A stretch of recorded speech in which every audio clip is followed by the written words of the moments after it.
tanya jawab melalui chat maupun open mic dan open kamera. Lalu sesi ketiga adalah dokumentasi untuk pertanggungjawaban kami di sini. Baik Bapak Ibu, mohon maaf yang sebesar-besarnya pada teman-teman.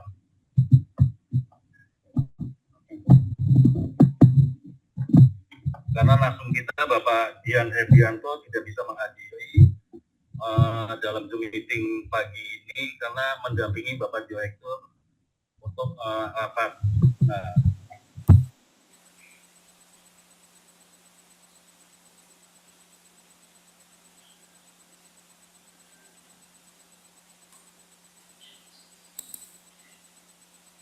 Recording in progress.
Ya, Pak.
Bapak Ibu kedengaran semua ya Pak ya, Bapak Ibu. Mohon maaf ini ada kendala jaringan internetnya tidak stabil. Halo Bapak Ibu kedengaran semua ya? Ya Pak, aman kedengaran Pak. Aman ya? Ya, Jelas ya Bu ya? ya, jelas Pak. Oke baik Bapak Ibu, selamat pagi. Assalamualaikum warahmatullahi wabarakatuh. Untuk pagi hari ini kita akan mengadakan Zoom meeting mengenai supervisi, tepatnya adalah pemaparan legalitas tentang perizinan.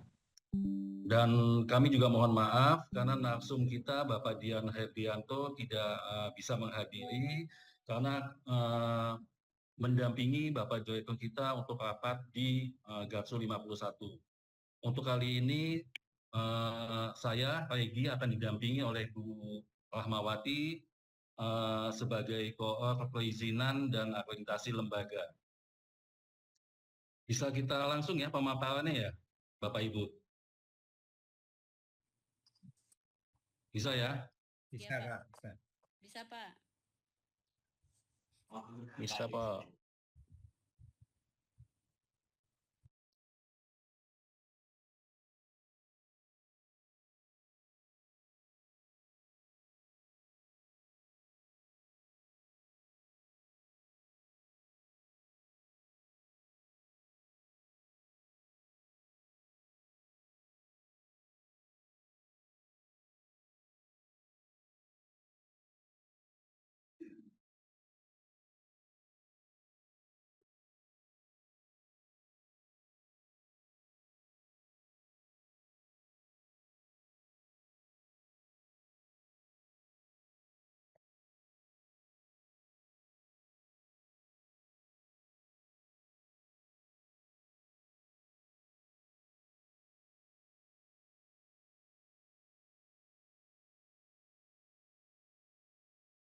Udah kelihatan.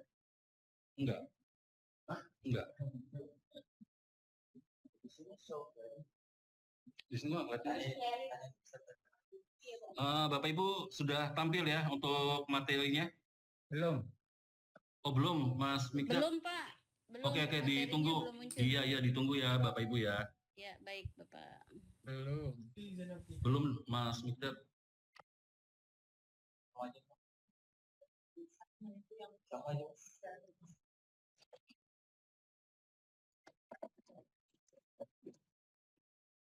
Bisa, Pak.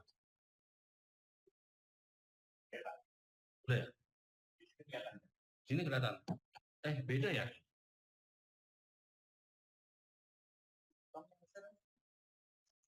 Hah? Nggak, saya Ya, sudah, Pak. Sudah muncul. ini close aja. Kita angkat. Ya, dikeluarin belum?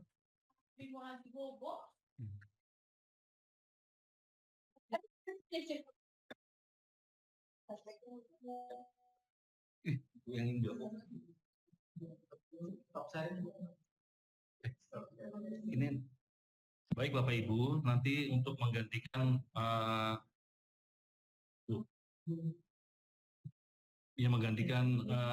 Bapak Dian sebagai Nasm adalah Ibu Rahmawati selaku koordinator perizinan dan akreditasi lembaga. Untuk Ibu Rahmawati, waktu dan tempat kami persilahkan.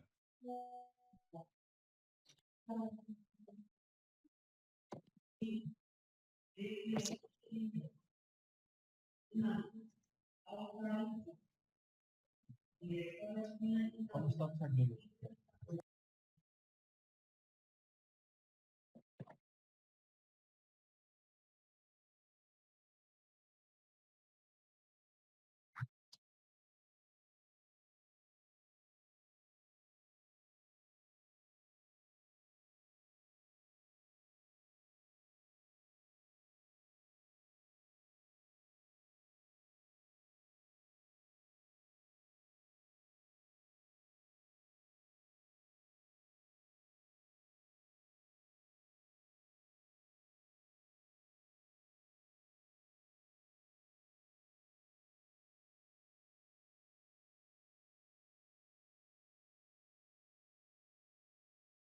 Tidak ada suara.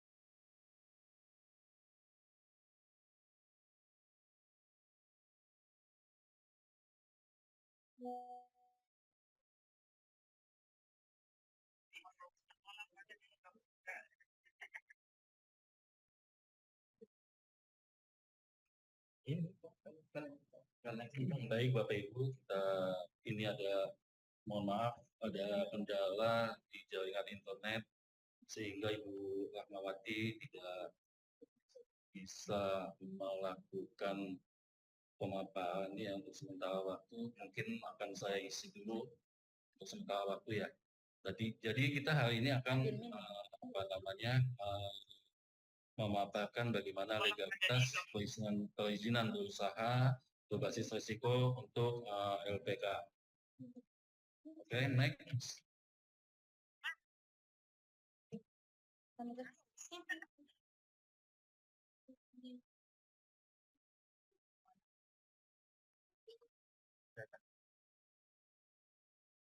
Baik Bapak Ibu, di sini kita harus mengingat bahwa legalitas perizinan ini mempunyai landasan hukum yang diwajibkan kita ketahui, kita pahami, dan kita jalani. Yang pertama adalah Undang-Undang Nomor 11 Tahun 2020 tentang Cipta Kerja. Lalu nanti juga ada turunannya yaitu PP 5 tahun 2021. Lalu turunan dari PP 5 itu adalah Permenaker 6 tahun 2024. Baik Bapak Ibu, untuk Undang-Undang 11 tahun 2020 tentang Cipta Kerja ini yang ditekankan adalah 3 dari 11 klaster yang dibahas di dalam Undang-Undang Cipta Kerja yang terhubung dengan kementerian kami, yaitu Kementerian Tenaga Kerja. Yang pertama di sini adalah perizinan berusaha. Nah, di sini perizinan berusaha ini adalah berbasis risiko ya Bapak Ibu, yaitu OSS dengan segala macam bentuknya.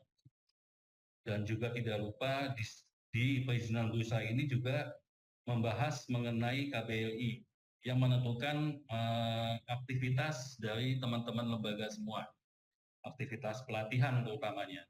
Lalu yang kedua adalah dukungan koperasi dan UMKM.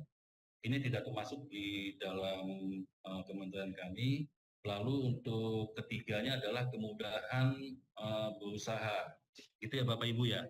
Dari ketiga ini berarti tujuhnya itu bukan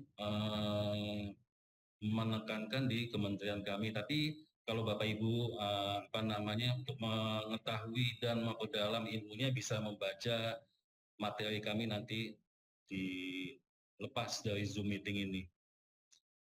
Baik Bapak Ibu, next slide.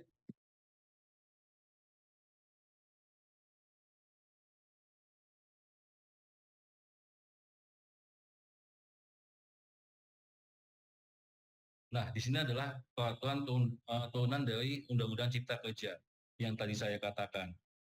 Di sini ada 8, yang paling utama adalah PP Nomor 5 Tahun 2021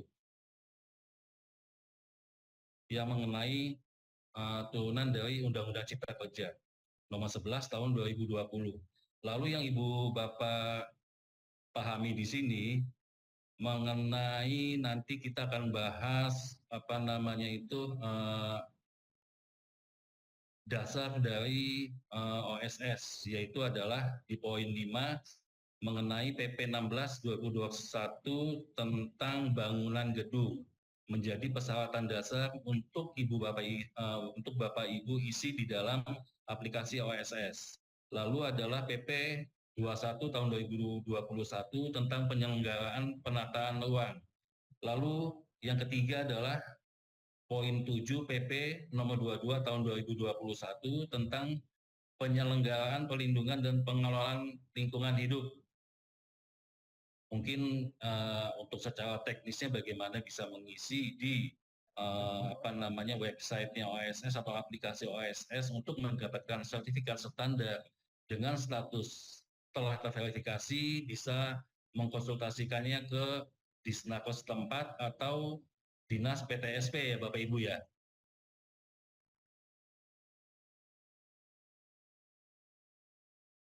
Baik Bapak Ibu, next slide.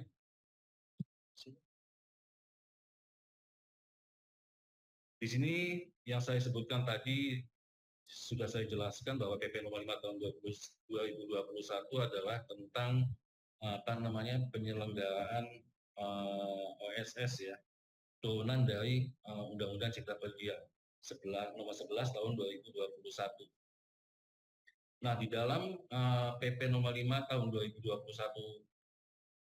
sebagai turunan dari Undang-Undang Cipta Kerja ini jelas mengatakan bahwa perizinan berusaha itu untuk lembaga adalah risiko menengah tinggi. Yang ini ya Bapak Ibu ya, risiko menengah tinggi.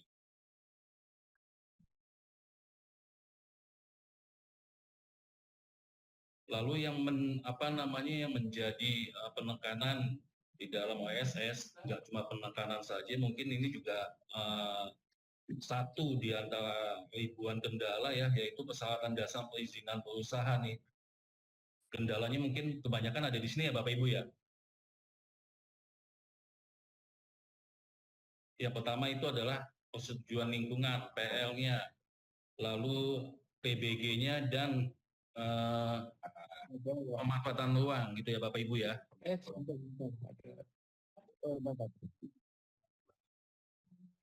Tapi biasanya memang kalau untuk penataan ruang dan lingkungan hidup itu tergantung dari masing-masing kebijakan atau regulasi dari daerah masing-masing Bapak Ibu. Nanti bisa dikonsultasikan dengan dinas setempat ataupun dinas PTSP setempat ya Bapak Ibu ya. Baik Bapak Ibu, ini sama aja dengan slide sebelumnya, cuma di sini menjelaskan bagaimana mengenai kesesuaian pemanfaatan ruang, persetujuan lingkungan maupun PBG. Nanti Bapak Ibu bisa membaca selepas dari Zoom meeting ini. Gitu Bapak Ibu ya. Nanti kenapa bisa saya bisa sebutkan seperti itu, karena untuk menghemat waktu dan untuk Bapak Ibu bisa memahami secara teorinya. Nanti kalaupun ada kendala ataupun masalah yang dihadapi oleh teman-teman lembaga bisa ditanyakan langsung di Zoom meeting ini. Baik Bapak Ibu. Nah, ini perizinan berusaha berbasis risiko tadi yang sudah saya katakan di PP 5 tahun 2021 bahwa lembaga atau LPK itu tepat berada di risiko menengah tinggi. Artinya bahwa teman-teman lembaga harus mendapatkan NIB plus SS dengan status yang terverifikasi. Gitu Bapak Ibu ya. Berada di risiko menengah tinggi. Baik, next. Di sini adalah cash flow-nya, bagaimana pelaku usaha atau teman-teman lembaga ini akan mengajukan permohonan dari OSS. Nah, disetujui kurang lengkap ditolak ini ada di ranahnya dinas setempat untuk kevalidan data yang Bapak Ibu upload di sistem OSS tersebut ya Bapak Ibu ya. Nanti selain ini kalau memang sudah valid, artinya dinas setempat itu akan survei ke lapangan terkait dengan saplasnya dan lain-lainnya Bapak Ibu ya.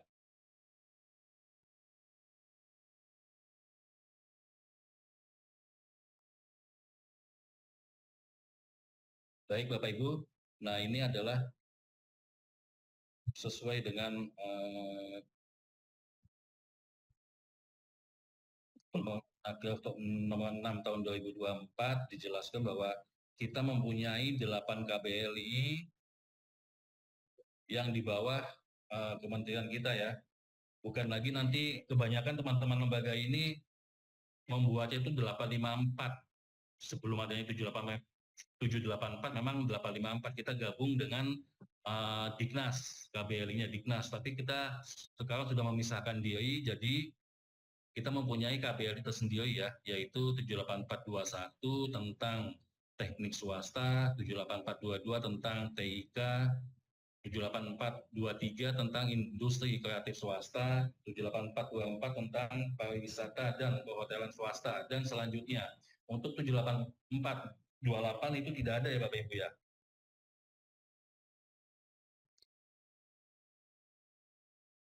Nah, di sini jadi Bapak Ibu harus memilah nih mana yang masuk ke KBLI 78421, mana masuk ke 78422 sesuai dengan aktivitas pelatihan yang ada di lembaga Bapak Ibu semua. Baik.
Memang bangunannya memang sewa bisa di-upload juga di sistem OSS-nya. Lalu yang keempat adalah melampirkan profil lembaga peran kerja yang ditandatangani oleh penanggung jawab usaha pelatihan kerja yang memuat struktur organisasi dan uraian tugas. Di sini bisa pimpinan lembaga, bisa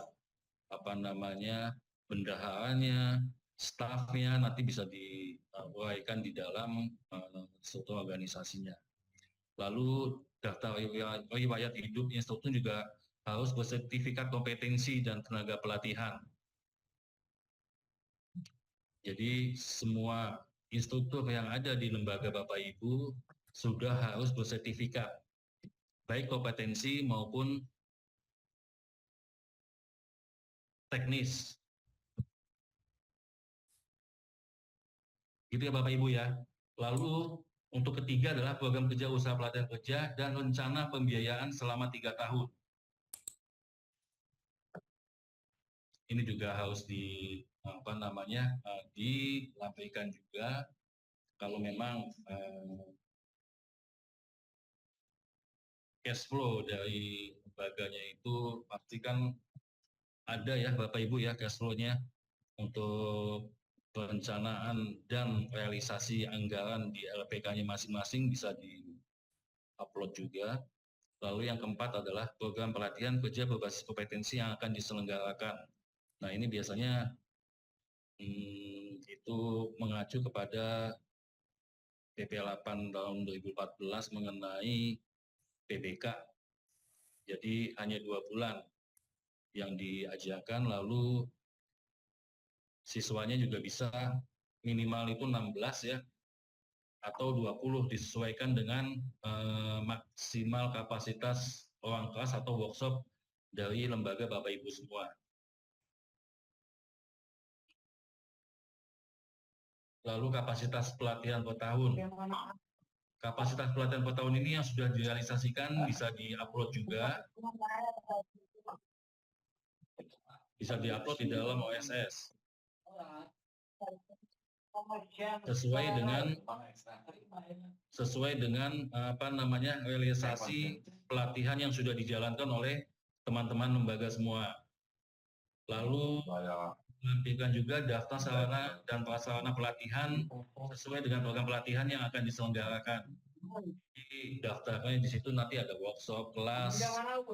Kalau ada pun bangunan lainnya seperti aula atau musola, kantin itu bisa di-upload juga teman-teman ya.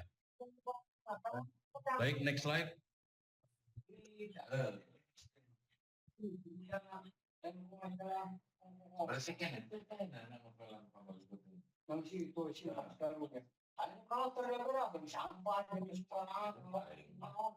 Baik, khusus untuk LPK pemerintah dan LPK perusahaan itu adalah non OSS ya Bapak Ibu ya. Jadi masih menggunakan tanda daftar dari Dinas Kabupaten Kota atau Provinsi setempat sesuai dengan Permenaker 6 tahun 2024. Itu Bapak Ibu. Jadi pemaparan ini sebetulnya hanya untuk Bapak Ibu ketahui bahwa semua yang diselenggarakan oleh baik kementerian kami maupun kementerian yang mendukung terciptanya Undang PP 5 tahun 2021 dan Permenaker 6 tahun 2024 bisa Ibu Bapak pahami dan menjadikan landasan hukum untuk menjalankan aktivitas pelatihan yang diselenggarakan oleh lembaga Bapak Ibu semua. Baik Bapak Ibu, mungkin pemaparannya sampai di sini. Ibu Rahma mungkin ada tambahan?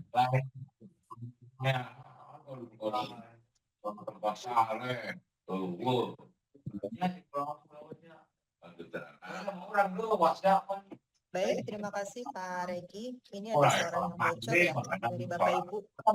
Silakan di-mute teman-teman semuanya. Sedikit menggarisbawahi, pertemuan ini adalah arahan dari Pak Direktur dan harapan kita semua agar Bapak Ibu semua yang memiliki lembaga pelatihan kerja, baik LPK swasta, LPK pemerintah, ataupun LPK perusahaan harus memiliki legalitas. Tadi sudah dijelaskan secara detail satu persatu bagaimana cara memiliki legalitas baik secara OSS ataupun non-OSS. Apa bedanya kalau menggunakan OSS? Ini ada yang bocor ya? Di detail dulu coba.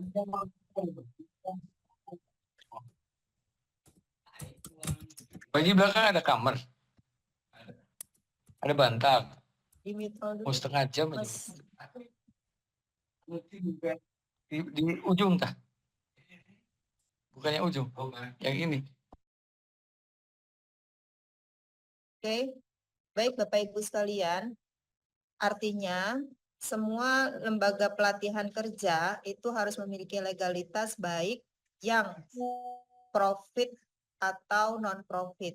Jadi kalau profit itu kita sebutnya lembaga pelatihan kerja swasta yang terdiri dari LPK-LPK maupun BLKK atau BLKLN, itu semua masuknya di LPKS. Jadi Bapak Ibu sekalian yang kategori LPK-nya masuk ke dalam LPK, BLKK atau BLKLN itu semua harus memiliki legalitas yang dilakukan melalui OSS. Nah, sedangkan LPK yang non-profit itu dari LPK perusahaan ataupun pemerintah cukup menggunakan tanda daftar sebagai legalitas untuk kita ketahui pelaksanaan lembaga pelatihan kerjanya, sehingga aturan-aturan tersebut sudah tercantum di dalam Permenaker 6 2021 untuk LPKS dan Permenaker 6 tahun 2024 untuk LPK pemerintah dan perusahaan. Sehingga Bapak Ibu sendiri yang mengkategorikan di sini yang sudah masuk sebagai lembaga pelatihan kerja yang terdaftar di Provinsi Jawa Barat, seharusnya yang ikut lebih dari 100 ini ya, karena kalau dari data kami itu sudah cukup banyak di Jawa Barat.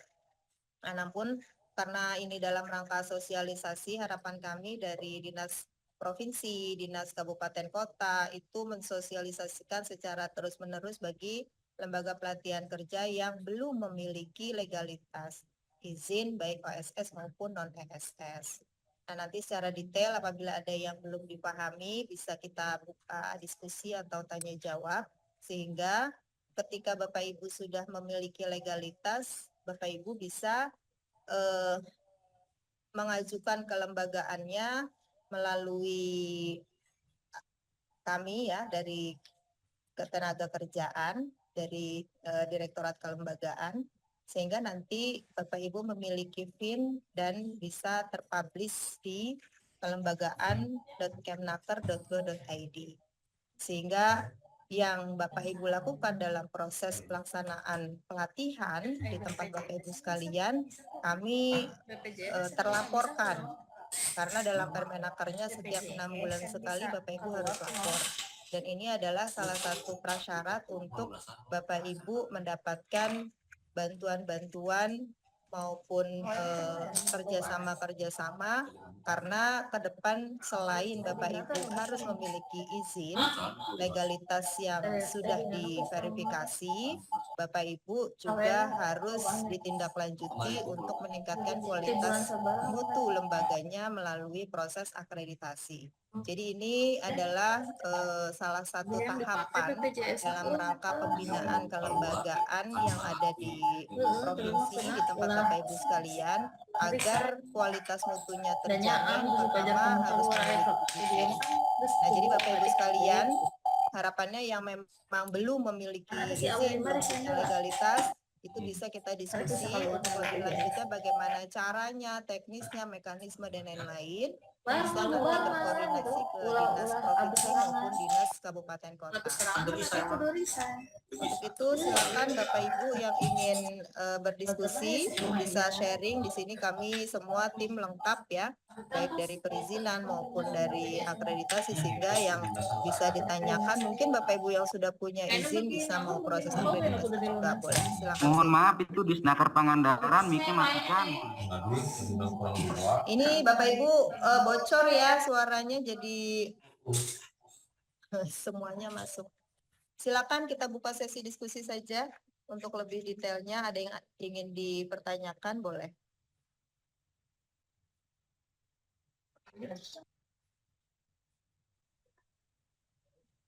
Izin Bu bertanya.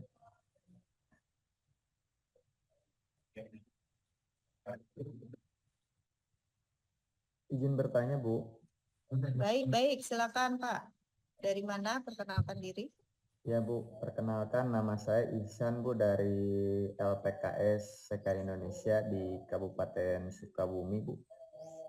Izin bertanya Bu mengenai LPKS ini Bu, bahwasannya kalau kita kan memang legalitasnya di bawah naungan yayasan Bu ya, sehingga akte notarisnya itu akte notaris yayasan Bu gitu, sehingga apa namanya kalau regulasi sekarang katanya pembuatan NPWP itu memang harus apa namanya punya ahunya tersendiri. Begitupun juga kita kemarin ngurus OSS Bu ya. OSS ini jadi apakah untuk apa namanya LPKS ini nggak apa-apa Bu yang tercantumnya itu atas nama yayasannya Bu gitu.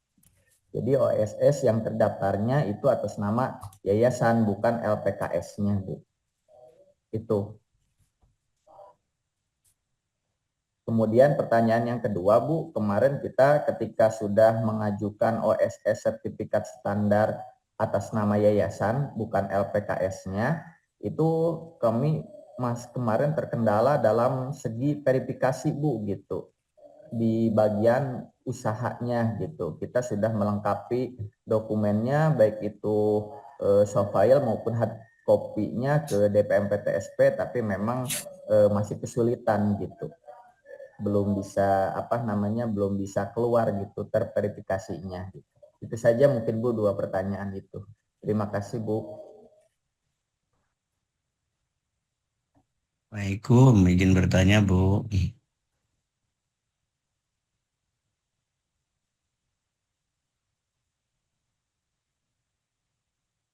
Halo.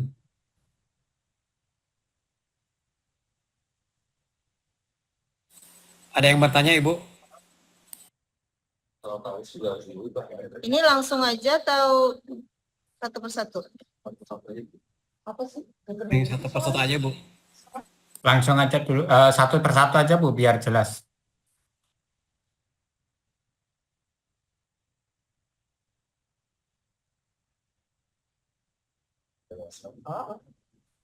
Satunya juga harus diganti dong. Kalau akta yayasan itu, tapi harus dibawa lagi. Izin Pak. Tadi pertanyaannya terkait aktenya atas nama yayasan ya. Jadi kalau ini nanti bisa dilengkapi dengan tim kami ya. Jadi kalau untuk berbadan hukum itu sebenarnya bisa Pak, gitu. Untuk atas nama yayasan yang didaftarkan di OSS. Nah kalau yang kedua tadi masalahnya bagaimana Pak pelaku usahanya?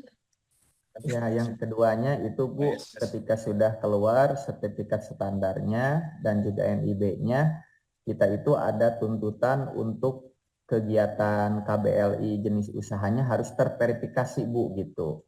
Kemarin memang masih sulit gitu Bu untuk bisa statusnya bisa terverifikasi gitu di sertifikat standar ataupun mungkin di itunya Bu gitu, jenis usaha KBLI-nya gitu. Sedangkan kita sudah mengajukan persyaratan-persyaratan baik itu hard copy maupun soft copy ke DPMP TSP terkait gitu.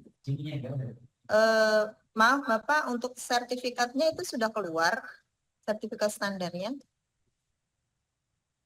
Sertifikat standar atas nama yayasan sudah Bu gitu. Cuman karena kita LPKS-nya bagian bahasa Jepang Bu ya. Jadi memang dituntut harus ada KBLI. verifikasi gitu, KBLI-nya gitu. Terverifikasi oleh dinas. Betul Bu gitu. Ya. Sedangkan masih ini belum terverifikasi gitu Bu. Kenapa tidak bisa diverifikasi? Kita sudah ke Dinas Tenaga Kerja Bu gitu setempat, kemudian kita juga udah mengajukan berkas gitu, tapi ya memang katanya di aplikasi masih sulit gitu Bu. Mungkin dari dinasnya bisa berkomentar ya, yang menanganinya. Karena kita juga harus tahu alasannya apa. Karena harusnya kalau misalkan kita ingin mengeluarkan sertifikat standar itu harus diverifikasi untuk KBLI-nya terkait bahasa Jepang.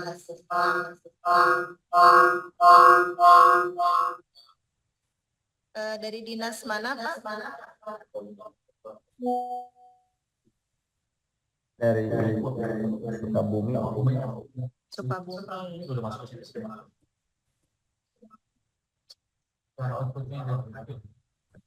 Berarti aku ngomong dari situ aja.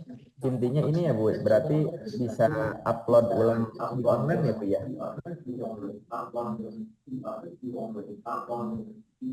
Kalau pengajuan online apa Suaranya mantap. ada Bu di tiap kabupaten kota gitu untuk aplikasi OSS-nya? Nah ini memang harus kita cek sama-sama ya, dilihat dari aplikasinya, permasalahannya di mana, sehingga nanti bisa kita coba solusinya seperti apa gitu. Kalau masalah KBLI tadi kan sudah ada ya penjelasannya. Nah itu nanti kita sesuaikan dengan program pelatihan yang ada di LPK kita. Jadi memang harus diverifikasi karena tadi selain KBLI juga memang bagaimana instrukturnya, kemudian sarana prasarananya, kapasitas pelatihannya dan lain-lain itu harus dicek juga sebagai lembaga pelatihan apakah sudah layak atau belum. Gitu Pak. Baik Bu, terima kasih Bu. Nanti bisa ditindaklanjuti di Dinas Sukabumi. Kalau ada di sini boleh komentar, tapi nanti kalau misalkan tidak bisa di forum ini, bisa nanti konfirmasi kembali. Kami di sini sudah ada PIC masing-masing wilayah gitu ya. Jadi nanti dengan Pak Regi untuk Jawa Barat, kalau ada kendala di lapangan bisa nanti dikonsultasikan lebih lanjut. Tapi harus clear masalahnya di mana. Mungkin kalau aplikasi, karena pada saat itu ada masalah-masalah sistem dan lain-lain yang memang di luar dari kendali kita, bisa dicoba kembali. Oh, baik Bu, nanti kami akan konfirmasi dan koordinasi kembali Bu ya hal pengajuannya. Ya. Siap. Baik, terima kasih Pak. Terima kasih Pak.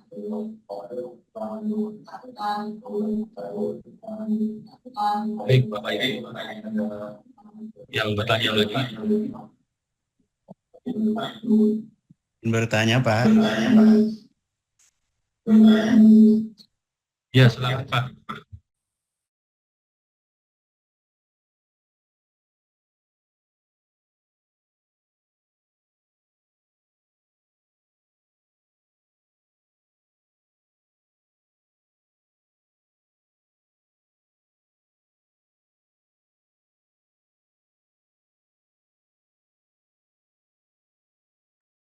Ya, Bapak Ibu, ada yang mau ditanyakan kembali?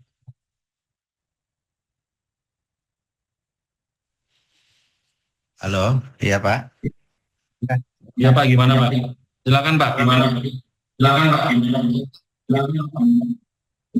Itu ada echonya ya, dan suaranya. Izin bertanya Pak, saya Dedi dari Subang, dari LPK Andi Jaya.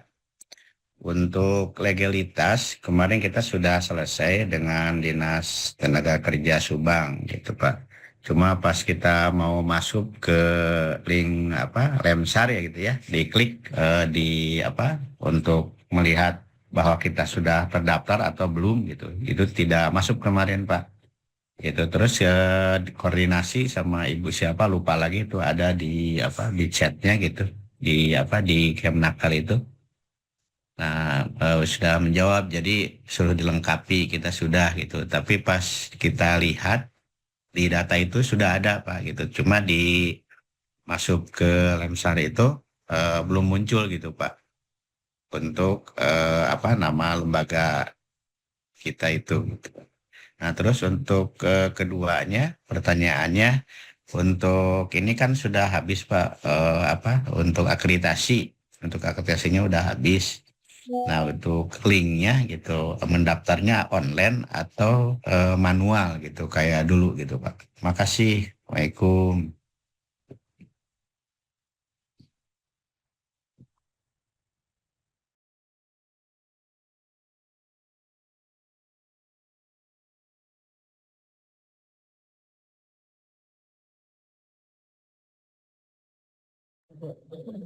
Baik Pak, untuk kelembagaannya sudah terverifikasi ya Pak ya?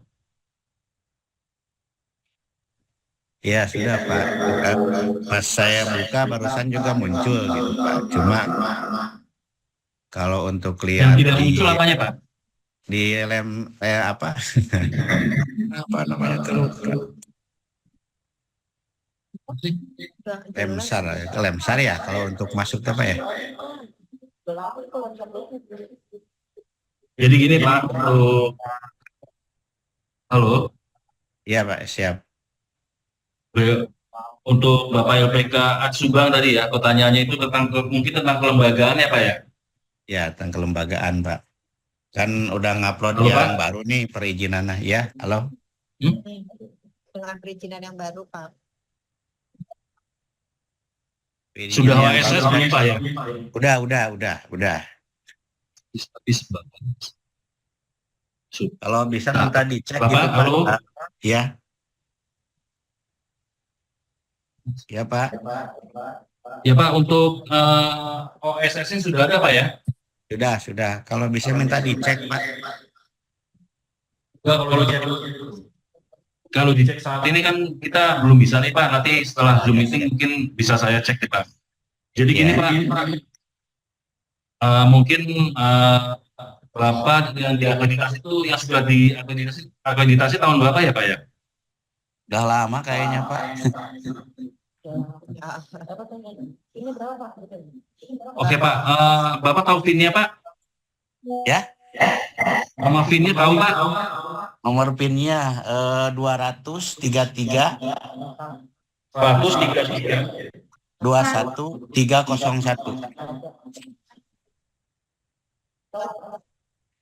Bapak, Siap. ini Bapak kan sudah lama sekali ya Pak. Dulu Bapak masih Lemsar ya. Ya, Ramsa. Nah, itu PIN-nya juga sudah beda. Jadi nanti kalau sebenarnya Bapak bisa ngecek sendiri langsung di pelembagaan.go.id. Kalau misalkan Bapak ingin mengecek apakah LPK Bapak masih terpublish atau tidak, masih terakreditasi atau tidak. Karena kan akreditasi itu program pelatihan jangka waktunya 5 tahun. Itu Pak. Jadi kalau misalkan Bapak memang ternyata sudah tidak ada lagi di kelembagaan, nanti Bapak bisa mendaftarkan kembali lembaga Bapak saat ini dengan masuk di kelembagaan dengan mencantumkan. Untuk siap kerjanya masih ada kan Pak? Ada muncul Bu, ada muncul. Ya, kalau sudah punya siap kerja, Bapak bisa langsung masuk ke kelembagaan. Nanti diisi profil-profil lembaga dan seterusnya. Keluar PIN, Pak. Nah, Siap. setelah keluar PIN, Bapak nanti bisa mengirim pesan. Nah, nanti akan kami cek untuk dilakukan verifikasi. Ya, kemarin ada dengan Ibu siapa yang membalas di online-nya itu, lupa. Oh, Bapak sudah masuk, sudah mendaftarkan. Udah masuk kemarin, udah dilengkapi gitu. Cuma sampai sekarang Masih nggak ada belum ada informasi isi. lagi di situnya ya, di apa, Oh, gitu. di online-nya gitu. Baik, nanti coba dicek LPK-nya apa Pak? Andi Jaya Bu. Tulis aja. Andi Jaya. PIN-nya masalahnya yang Bapak sampaikan belum tepat Pak. 200 200 33 ya 21 301. ya sebentar dicek dulu ya Pak. Siap.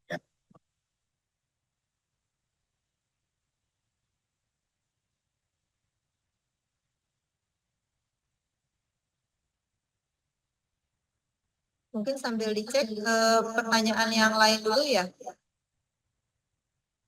Silahkan. Ini Izin ada bertanya. yang angkat tangan LPK Germany Indonesia, LP3 Sigi sama apa ya? Ya silakan yang LPK Germany Indonesia silakan.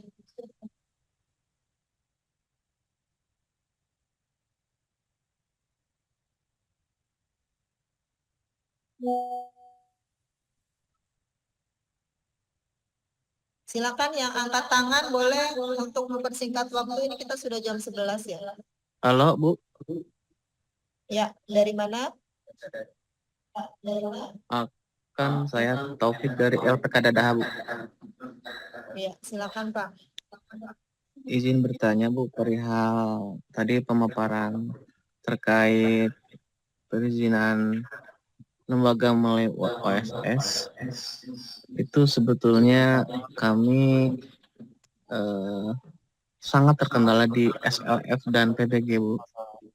Itu sebetulnya kami memiliki beberapa konsultan yang memang menurut konsultan itu lembaga saya itu harus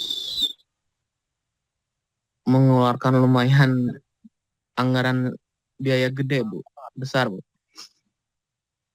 Karena mungkin dari IMB-nya harus dirubah karena beberapa ruangan atau tingkat bangunan itu belum ada update terbaru gitu. Nah kemudian ini menjadi kendala untuk pembuatan SLF dan PBG ini lumayan Bu untuk biayanya gitu. Tidak cukup untuk biaya sampai 10 juta lebih malahan.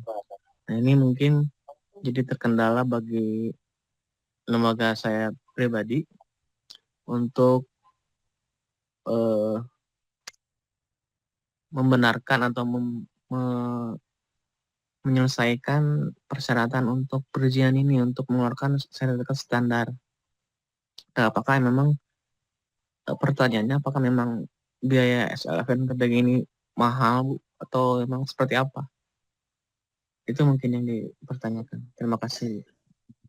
Ya baik Pak, memang itu kendala hampir di semua daerah ya, karena kebijakan daerah masing-masing itu berbeda. Jadi untuk permasalahan perizinan berbasis resiko ini kendalanya memang dengan adanya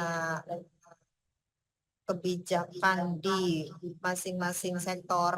Jadi ini kan lintas kementerian ya, dari KLH, dari PUPR, Ya, Bu, hampir semua dinas terkait tergabung ya, sekarang, Mas. PTSB, semuanya memang kita juga sedang mencoba bagaimana caranya agar sama-sama duduk untuk membahas terkait hal-hal untuk mempermudah lembaga-lembaga pelatihan kerja.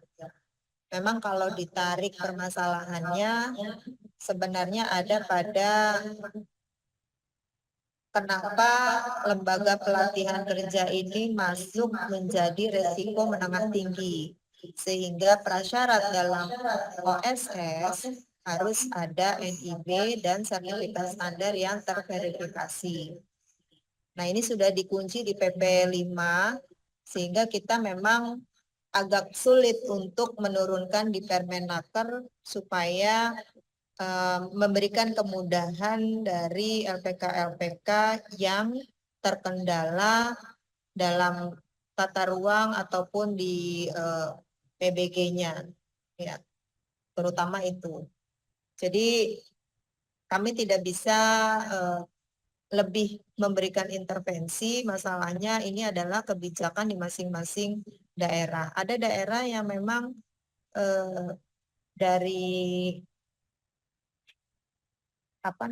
sektor-sektor terkaitnya itu mengikuti perda yang dibuat oleh gubernur gitu ya, sehingga ada kemudahan-kemudahan bagi lembaga pelatihan kerja. Tapi ada juga daerah-daerah yang memang masih saklek dengan kebijakan masing-masing sehingga ada pembiayaan yang kita harus keluarkan untuk para konsultan dalam memberikan izin SLF khususnya. Nah, jadi ini perlu kolaborasi ya Pak, misalnya dari LPK-LPK, ini hanya saran sih. Misalnya dari LPK-LPK, kumpulan yang memang punya kendala-kendala permasalahan, khususnya terkait biaya gitu ya, mengumpulkan atau sama-sama memohon kepada Dinas Tenaga Kerja, kepada DPM-PTSP untuk duduk bareng mendiskusikan bagaimana supaya dipermudah apakah perizinannya secara bersama-sama gitu ya sehingga lebih mudah atau prasyaratnya dilonggarkan, diringankan agar kita mendapatkan sertifikat standar. Nah, ini salah satu jalan sih, memang kalau sendiri-sendiri ya agak berat memang. Jadi mohon maaf kalau kita dari kementerian juga belum bisa merubah regulasi. Sebenarnya saya juga sudah mencoba beberapa usulan-usulan dari daerah gitu ya untuk memuat di Permenakernya agar tidak terkunci dengan resiko-resiko yang harus dipenuhi gitu ya dari masing-masing sektor atau kementerian lembaga. Tapi selama PP-nya itu masih belum berubah, jadi kita juga kesulitan untuk menurunkan di Permenakernya. Nah, jadi memang ini masih kendala sih Bapak Ibu untuk permasalahan yang ada di daerah ini. Ya mudah-mudahan dari dinas provinsi bisa memfasilitasi untuk memfasilitasi bagaimana caranya agar mendapatkan sertifikat standar bagi LPK-LPK yang menjalankan usahanya untuk bisa dipermudah baik dari sisi pembiayaan maupun dari sisi kondisi-kondisi yang ada di lapangan. Jadi misalkan LPK-LPK yang sudah terlanjur posisinya ada di zona hijau misalnya. Karena kan LPK ini sebenarnya kalau dibilang resiko menengah tinggi itu juga enggak harusnya ya. Tapi karena sudah kekunci saat itu keputusannya seperti itu sehingga dampaknya ternyata di lapangan bervariasi dan banyak yang merasa keberatan. Ya mudah-mudahan kita bisa merubah PP 5 itu untuk resikonya bukan di menengah tinggi sehingga nanti persyaratannya cukup dengan NIB. Tapi ini hanya harapan dan kami juga berusaha. Nah saat ini mudah-mudahan dari Dinas Provinsi, Dinas Kabupaten Kota bisa memfasilitasi untuk melakukan pertemuan-pertemuan dalam rangka pemenuhan sertifikat standar melalui OSS. Itu hanya saran sih Pak, mudah-mudahan bisa dijalankan ya bagaimana win-win solutionnya agar LPK juga punya izin, tapi juga bisa dengan biaya yang bisa dipenuhi secara bersama-sama. Baik Bu, terima kasih Bu sarannya. Baik Pak. Assalamualaikum. Baik Bapak Ibu, mungkin ada pertanyaan kembali. Ya, Pak, izin Pak, bertanya Pak. Dari LPK di Bekasi Pak, Jalan Indonesia Profesional, kemarin kita prosesnya sebetulnya kalau OSS sudah rampung ya Bu, Pak, Alhamdulillah. Nah kemarin kita udah ikut BIMTEK juga untuk akreditasi Bu. Mas sampai sekarang belum dapat persetujuan karena tanda SKKNI untuk bahasa Jerman ini belum ada Bu katanya di Naker Bu. Jadi harus diajukan, harus dibuka dari Lemlat seperti infonya seperti itu. Mana ya update-nya? Kalau VIN-nya saya bisa mungkin saya kasih di chat ya kalau mau baca. Tapi kita udah masukkan semua dokumennya, sudah divisit tapi sampai sekarang katanya belum ada perkembangan karena SKKNI-nya belum ada gitu. Jadi harus ajuan LPK katanya. Jadi memang kalau pelatihan berbasis kompetensi, Pak, karena kalau Iya, Bu. akreditasi itu kan harus BBK ya, yang sesuai dengan peraturan ketenaga kerja. Nah, jadi Bapak coba konsultasi ke Direktorat Bina Stankom Proklat. Jadi di sana terkait bagaimana pengajuan SKKNI, ya baik nanti mau yang SKKNI atau standar khusus atau standar internasional gitu ya, SKI. Jadi nanti kalau sudah disahkan itu menjadi acuan, menjadi dasar untuk penyusunan program pelatihan berbasis kompetensi yang nanti akan ada silabusnya, kemudian nanti ada materi-materinya dan seterusnya. Jadi memang kita sudah ada tata cara teknis yang sesuai dengan Permenaker.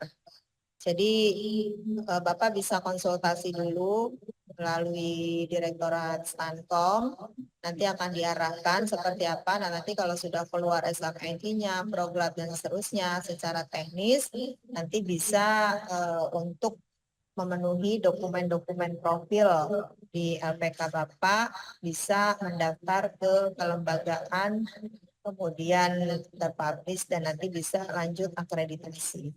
Iya, kalau yang dokumen itu kemarin kita sudah izin Bu, sudah kita proses juga ya. Kan kita diundang juga dari pusat juga untuk ikut BIMTEK implementasi Takola LPK 2024. Nah, di situ bahkan tempat kita ketempatan untuk memverifikasi seluruh dokumen dari beberapa LPK yang mengikuti BIMTEK tersebut ya Bu. Kalau nggak salah ada 4 atau 5 LPK gabung di kita untuk di cross check dari provinsi ya kalau nggak salah perwakilan. Nah, tapi masalahnya di untuk LPK saya sendiri ternyata SKKNI-nya di Kemnakernya belum tersedia gitu. Jadi kan maksudnya wewenang tersebut bukan ada di kami gitu ya Bu ya. Maksudnya yang untuk membuka eh, bidang tersebut gitu. Jadi mungkin mohon arahannya seperti apa karena surat pengajuan resminya sudah saya kirim juga sejak Oktober 2024. Itu surat pengajuan kurikulum lah ininya apa namanya redaksinya Pengajuannya ke direktorat apa, Pak? ke ketua LALPK Bu. Oh. Tepatnya dengan siapa? Nanti coba saya telusur. Tepatnya sungguh ya Bu ya kemarin saya juga agak lupa ini Bu.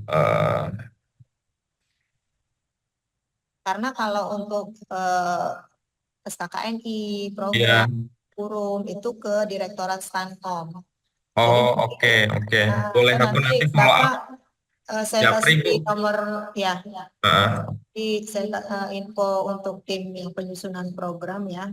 Iya, kemarin saya titip Bu, izin saya nggak kasih langsung, maksudnya saya kemarin kan ada tim yang visit ya Bu ya dari provinsi, dari perwakilan provinsi juga ada 2-3 orang, makanya kita berikan ke mereka PDF dokumennya beserta surat pengajuan yang diminta juga berdasarkan arahan dari mereka. Gitu, jadi dari kontaknya langsung. dinas provinsi. Itu dari itu namanya, saya lupa Bu, Disnaker di Bandung lah kantornya Pak Yuda. Coba Bapak telusur dulu aja, atau Bapak membuat surat kembali ke Direktorat Standar Kompetensi Program Pelatihan. Direktorat Standar Kompetensi Bu ya. Program pelatihan vokasi. Siap. Ya Bu, terima kasih Bu. Bu Rahma. Ya, silakan. Saya dari Provinsi Punten, barusan dengar ada orang yang titip dokumen Pak. Saya dari Disnaker Provinsi. Pak siapa tadi yang titip? Oh iya, dari Alwin Bu, kemarin. Dari Alwin.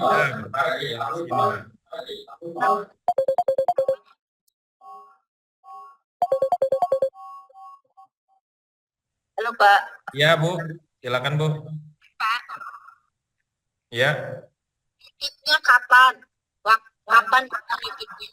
Dari bulan Oktober Bu 2024. Kemarin kita ke tempatnya diminta dari yang latas Pak. Iya Bu. Pak Yuda itu sudah tidak di bidang latas. Oh iya Bu, kemarin mereka yang visit ya Bu ya ke kita ya. Pak Yuda itu sudah tidak di bidang latas Pak. Sudah lama dari 2023. Oh iya. Bapak titipnya ke dia. Kan mereka kemarin visit ya Bu ya, jadi semacam verifikator lah terkait itu kan kita ketempatan ya. Di sini ada Pak John Ferry juga. Mangga Pak, waktu itu kegiatan apa ya Pak yang tempat kami Pak? Halo Pak Alwin, mereka teh siapa sebutin namanya? Gimana Bu?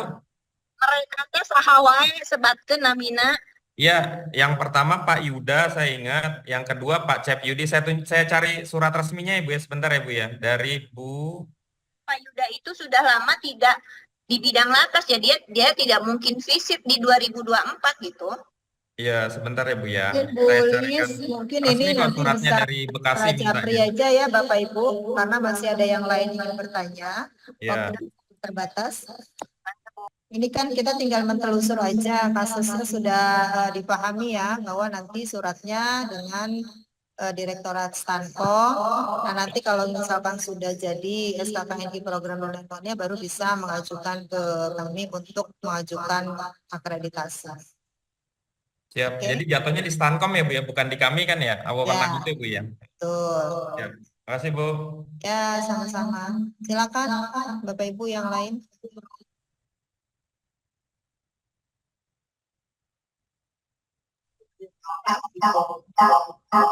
Baik Bapak Ibu, ada yang mau ditanyakan kembali? Ada yang lagi ya? Yang SNI, LP3, CIHI. Silakan Bapak Mik.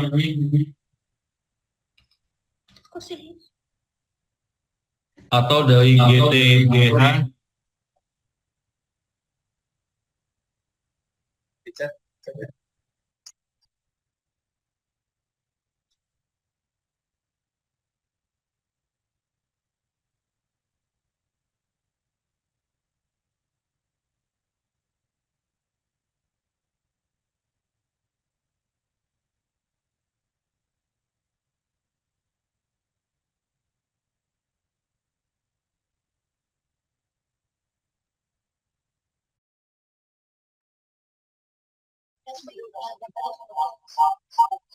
Baik, untuk LP3 sini silakan share.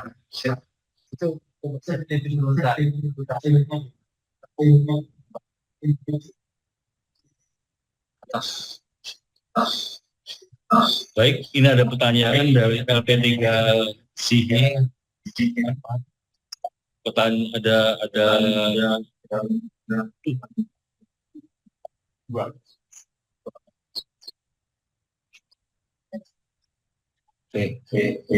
pertama adalah jika lembaga sudah memiliki OSS, apakah izin dari Disnaker yang penerbitan izinnya dari DPM PTSP juga perlu dibuat? Karena berdasarkan pengalaman sebelumnya, OSS hanya sebagai pendaftaran saja dan yang mengeluarkan izin tetap dinas terkait. Lalu yang kedua adalah selama proses perizinan Disnaker itu alurnya seperti apa dan apakah memang ada biaya? Karena LPK kami kurang lebih dari 2 tahun yang lalu ini dipersulit di bagian operator dengan berbagai hal. Mohon arahannya dan petunjuknya. Terima kasih dari LP3 Sinan. Baik, Bapak, ini dari sini ya. Izin Pak, pertanyaan 1 dan 2 sebenarnya ini berkaitan ya.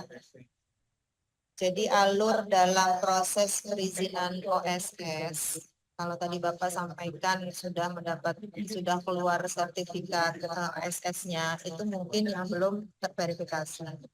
Jadi alurnya kan ketika kita masuk ke dalam OSS itu nanti akan keluar NIB, kemudian sertifikat standar yang belum terverifikasi.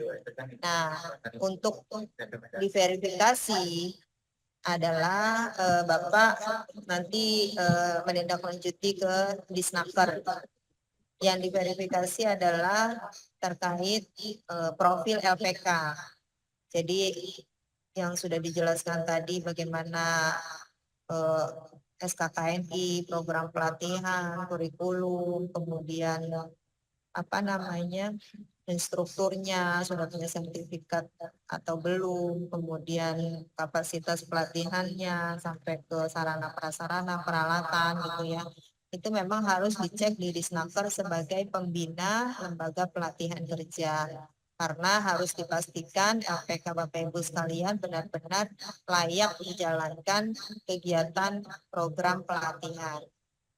Jadi itu tidak ada biayanya.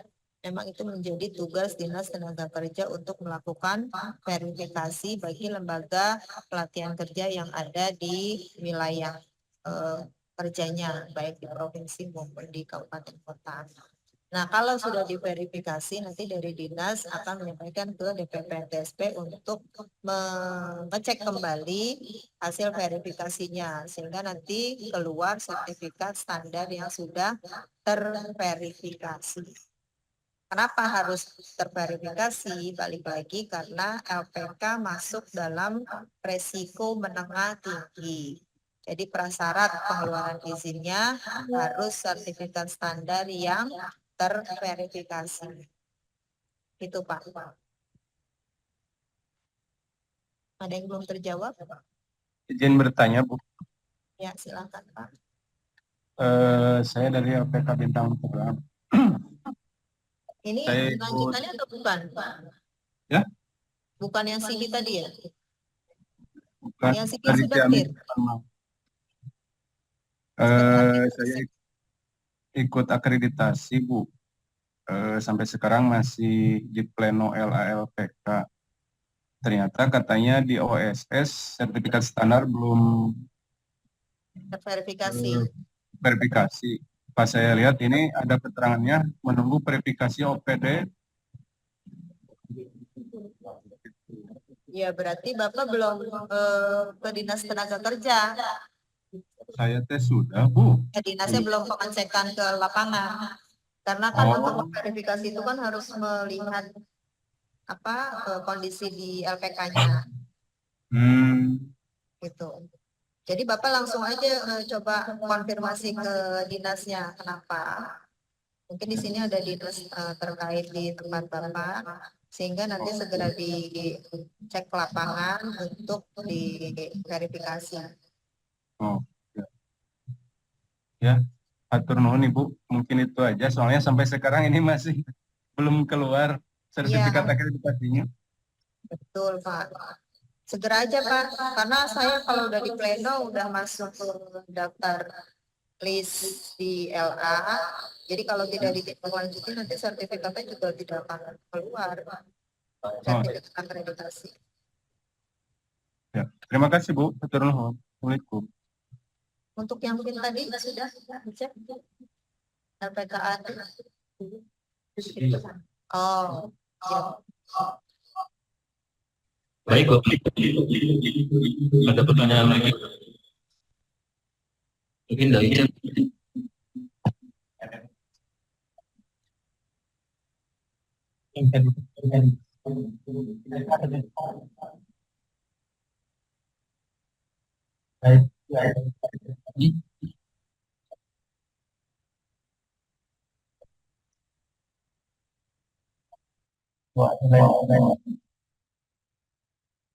Baik, Bapak Ibu, ada yang ingin pertanyaannya?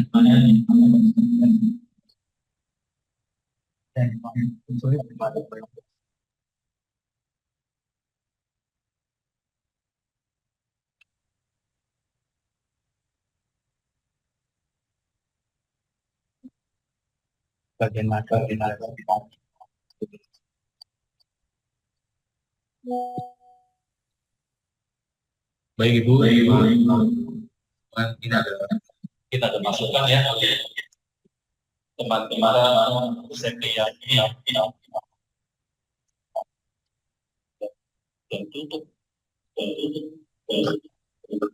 dan tutup dari LPK ini ya,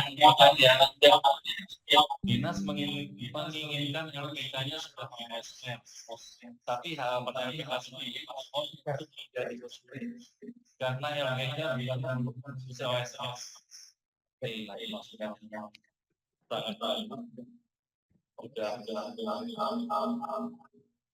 Mungkin dinasnya bisa berkomentar ya.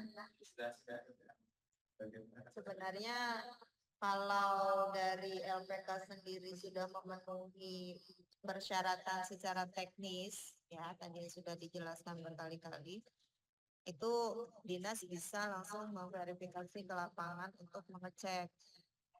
Jadi kalau sudah dicek dan memang tempatnya sudah layak memenuhi persyaratan, segera diverifikasi agar BPMPTSP bisa mengeluarkan sertifikat standar yang terverifikasi.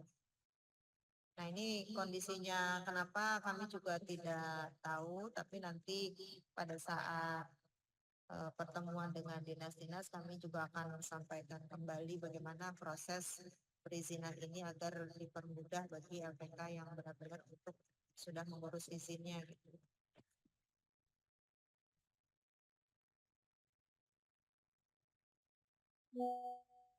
Ada lagi?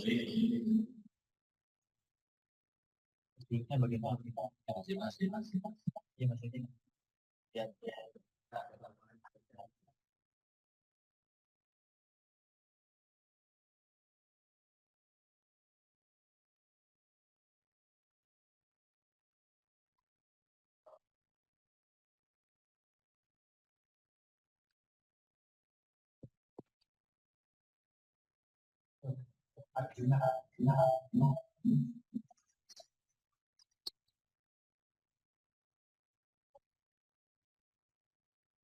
Baik Bapak Ibu, ini ada pertanyaan juga dari PK ya. apa saja sesuai dengan LPK pelaksanaan non OSS. Mungkin dari dinas bisa menjelaskan bagaimana proses atau alur cash flow-nya dan perusahaan LPK perusahaan.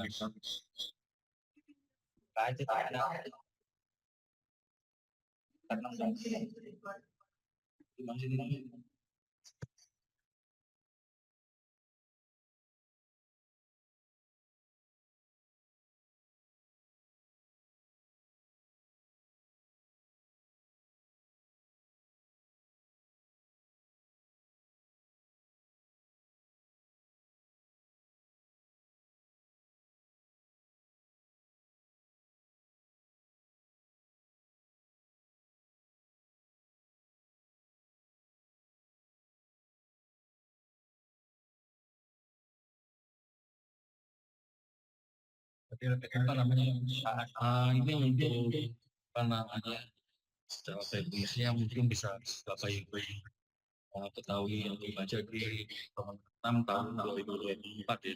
Sebetulnya tidak namanya tidak jauh berbeda dengan yang OSS ya.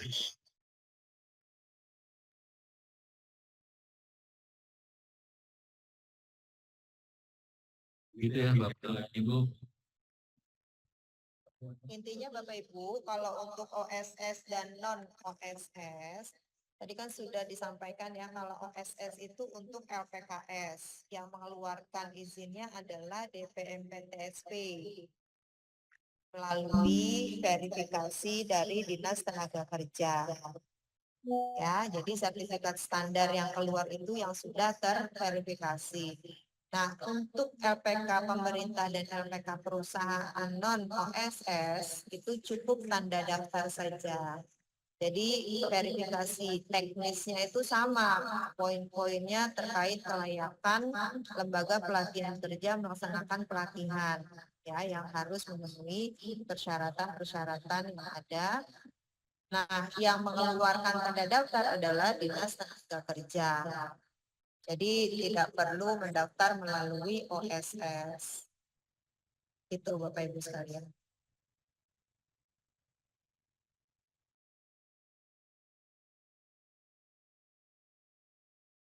Baik Bapak Ibu, ada pertanyaan yang lain?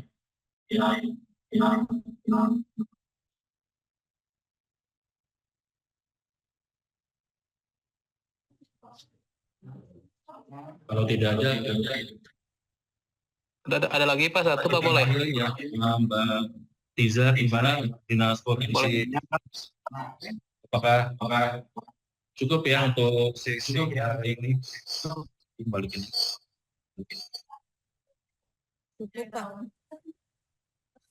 Cukup ya Bapak Ibu, kalau teman-teman lembaga mungkin ada pertanyaan lagi, satu pertanyaan lagi. Satu pertanyaan boleh Pak? Look Skill Indonesia. Kalau yang non OSS apakah bisa mendapatkan PIN? Jawabannya bisa. PIN kelembagaan ini ya. Ini Pak, boleh tanya? Look Skill Indonesia.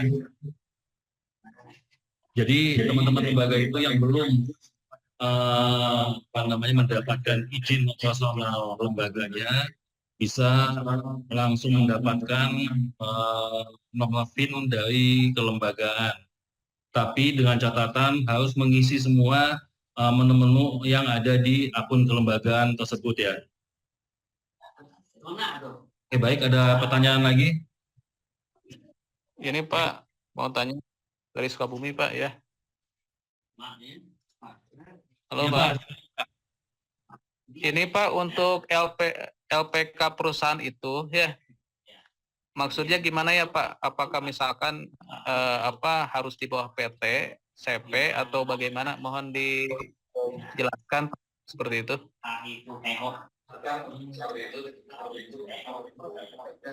Jadi LPK itu Pak, kan tadi ada berdasarkan Permenaker ya. Untuk Permenaker 6 2021 itu LPKS. yang dia itu profit oriented berbisnis. Nah, kalau LPK perusahaan dan pemerintah itu non profit. Jadi perusahaan-perusahaan yang memiliki tenaga kerja banyak itu ya, dia bisa mendirikan lembaga pelatihan kerja khusus untuk karyawan.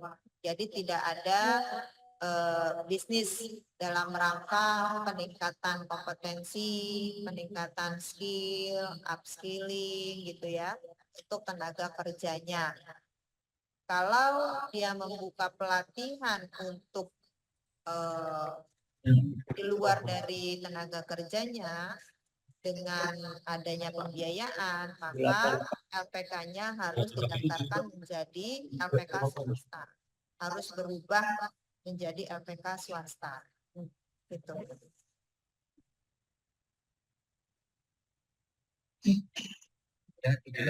Jadi itu jenis LPK, Pak. Macam-macam LPK. Dan itu semua, maka tadi ditanya apakah bisa memiliki PIN. Justru harapannya semua lembaga pelatihan kerja baik profit maupun non profit itu harus terdaftar dan harus tayang di kelembagaan kami.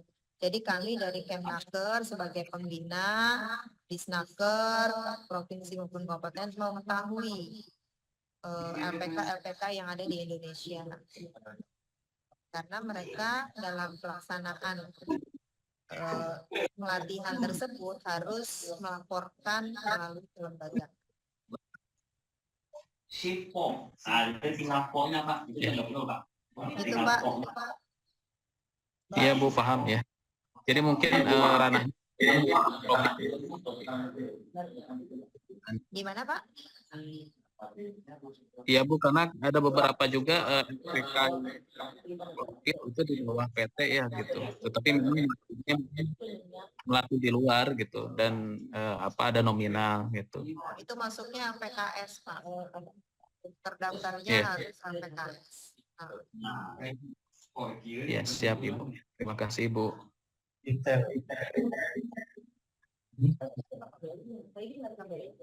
KPLI-nya beda. Kalau dua-dua ini dia udah gitu, makanya nanti nggak dipakai kan itu.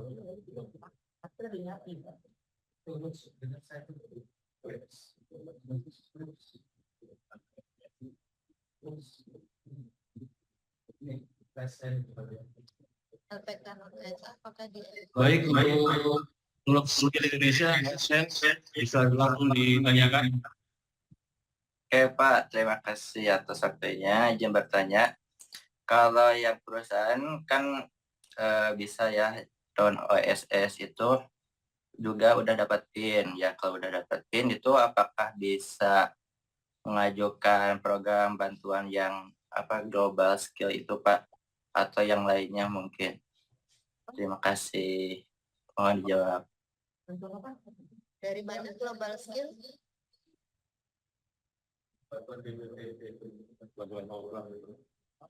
Bantuan program dari Kemnaker atau dari luar?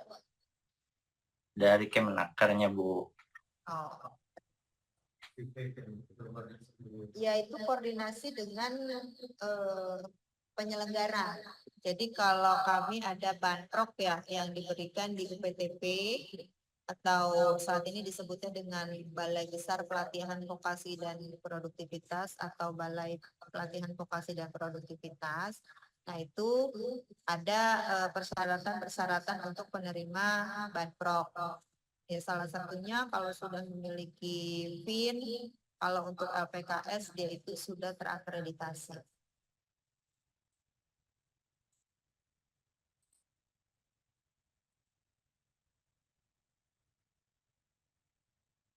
Nanti bisa berkoordinasi ke penyelenggara langsung, Pak. Persyarat. Ke penyelenggaranya bisa dihubungi di mana ya, Bu? Saya nggak punya nomornya. Lah, Bapak dapat infonya dari mana? Global Skill. Ke PIC. Ini Bapak Oke, Pak. dari BPPP Langsung dari itunya, Pak. BPPP Serang ya? Posisinya di mana?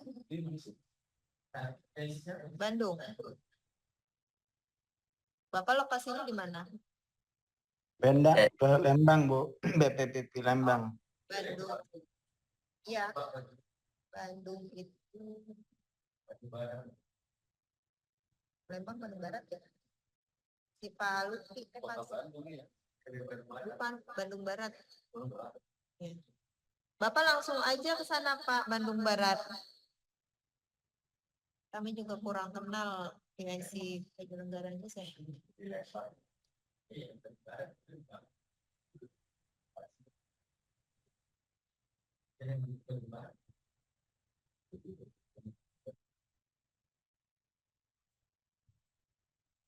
Ke Bu Berta.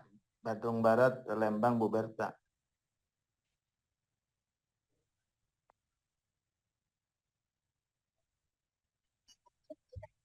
Baik, untuk itu sudah jawab ya.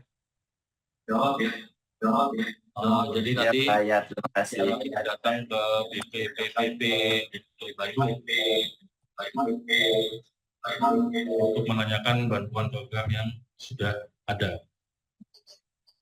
Lalu pertanyaan yang ada di chat dari atas dari LPK Koi ini. Untuk LPK bahasa yang dalam akta pendiriannya adalah perkumpulan bukan PT atau CT, maka menggunakan akta pendirian atau SK untuk pembuatan OSS.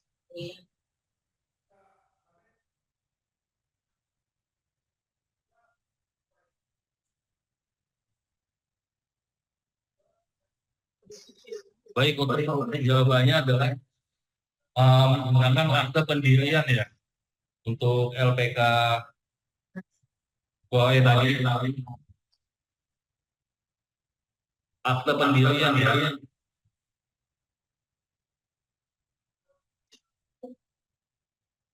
Baik, untuk pertanyaan selanjutnya kami dari chat.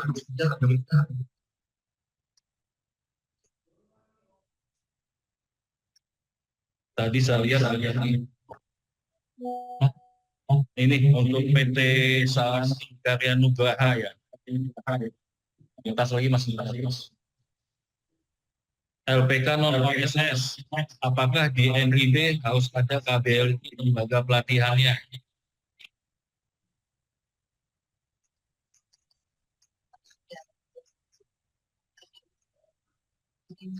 Jadi untuk LPK non OSS yang digunakan oleh LPK pemerintah maupun LPK perusahaan, KBLI-nya tidak dicantumkan di dalam tanda daftar. Itu ya Bapak Ibu ya, jadi hanya menyantumkan nama program pelatihannya saja. Baik Bapak Ibu, ini saya rasa di chat juga semua terjawab ini semua. Mungkin ada yang langsung bawah melalui penelitiannya. Kalau tidak ada, bisa kita tutup untuk sesi hari ini. Gimana Bapak Ibu? Untuk Mbak Ibu Tiza, gimana Bu? Baik, Pak, sudah sih cukup untuk kegiatan hari ini. Baik, Ibu Tiza dan teman-teman semua, terima kasih atas waktunya dalam melaksanakan Zoom meeting supervisi ini ya, yang difokuskan untuk legalitas perizinan berisiko LPKS. Nah, sebelum untuk sebelum logout mungkin bisa open kameranya semua ya, karena kita akan mengambil dokumentasi. Lalu untuk absen bisa diisi juga di komen dan materi juga ada di komen.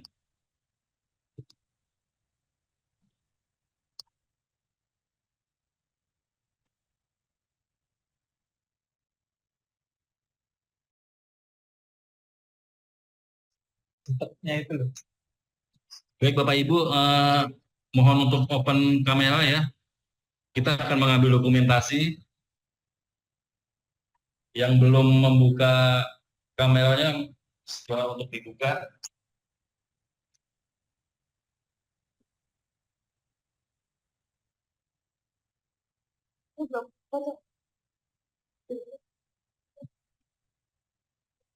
Oke, satu lagi. Next. Baik Bapak Ibu, terima kasih atas attention-nya hari ini. Mungkin nanti kita bisa menghubungi saya langsung untuk kendala-kendala yang selama Bapak Ibu mengajukan OSS atau ada kendala kelembagaan maupun akreditasi bisa menghubungi saya. Nanti Mbak Tiza tolong diakomodir ya. Saya biasanya berkomunikasi dengan Mas Rifki, Mbak Tiza. Ya Pak, siap. Nanti saya akomodir. Kebetulan Pak Rifkinya Baik, terima kasih. Mudah-mudahan dengan adanya Zoom meeting supervisi ini bisa menambah wawasan kita semua, bisa saling silaturahmi dalam Zoom meeting ini. Terima kasih Bapak Ibu. Wassalamualaikum warahmatullahi wabarakatuh. Waalaikumsalam warahmatullahi wabarakatuh.